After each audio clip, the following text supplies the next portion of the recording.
Сәлеметсіздер ме менің тұрақты көрермендерім? Ең әуелі подписация батырмасын басып, менің каналыма тіркеліп алыңыздар.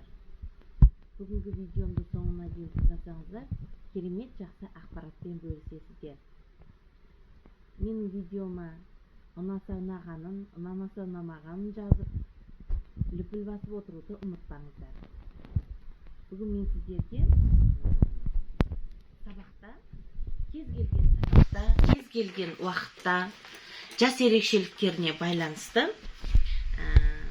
тығырықтан шығып, жақсы бір көрнекілік лайфқа көрсетейін деп жатырмын. Ол баян әдісі деп аталады. Оны сіздер білетін де шығарсыздар. Дегенмен қайталау, оқу анасы. Біз әрбір нәрсені қайталау арқылы оқушылардың білімін жетілдіреміз.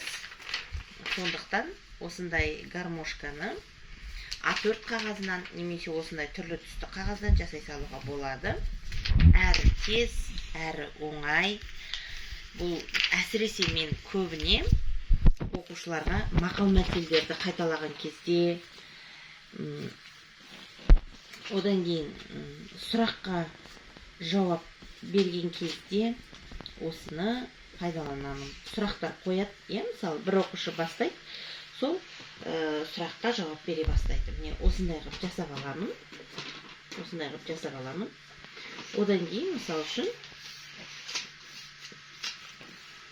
мақал-мәтелдерді қайталайық десек, мысалы, әрқашан біз тіл маманы болғаннан кейін оқушылардың сөздік қоры, қазір оқушылар, мысалы, көбіне телефонда отырып қалар, қазір кітап оқитын бала да азайып кетті, жоқтың қасы деп айтуға болады, ішінара болмаса.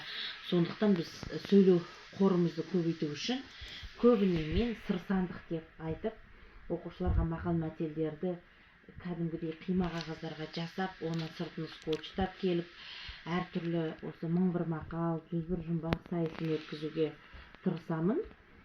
Енді осы мақал-мәтелді осы гармошка баян әдісімен де қайталауға болады, немесе басқа сабақтың тақырыптарында аша беруге болады.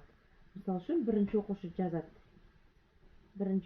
жазады, ит жоқта деп жазып кетсе,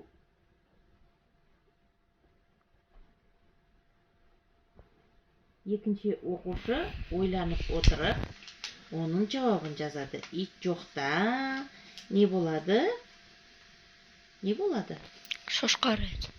Шошқа үреді, дұрыс айтасың. Ары қарай келесі оқушыға ауыстырамыз.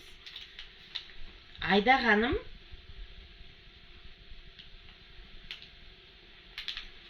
бесешкі. Жауабы сықырғаным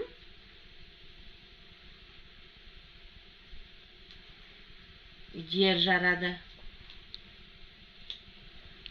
Міне, өстіп мақал-мәтелдерді қайталауға келесі оқушы жазады, келесі оқушы жазады, оның жауабын жазып кету керек.